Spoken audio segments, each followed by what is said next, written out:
后来乡亲啊，继续来看伫个台南，讲有外籍移工掠这个乌面腊杯煮来食，画面现光引发着愤怒。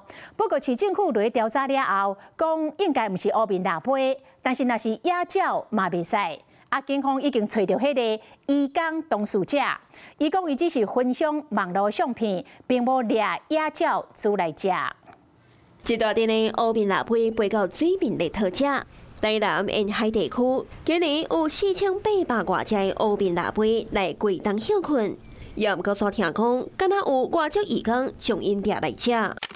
将规定乌面腊杯相片放去里面册顶馆，写讲天气真冷，无立刻应该将因带回去用烧水洗身躯才会温暖，引发着批评。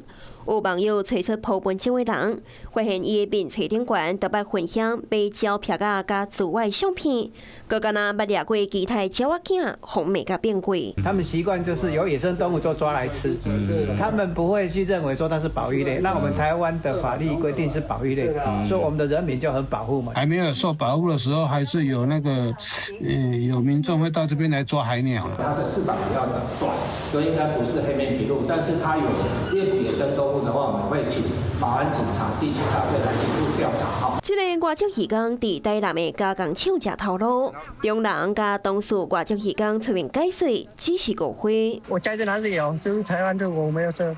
你说在越南有，对，来台湾就不敢设了。对，不敢设。这个种鸟越南没有，所以它只是单纯在网络播上去，让他们看到就是有台湾有这种鸟。外籍移工讲，乌面腊杯相片是伫网络顶找的，只是甲朋友分享，无掠来食。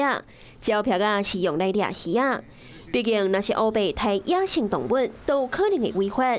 中人强调，因拢有选择，警方也要进一步追查。Hello， 我是庄慧琪。想要抢先掌握最及时的新闻资讯吗？赶快订阅、按赞、开启小铃铛，锁定华视新闻 YouTube 频道。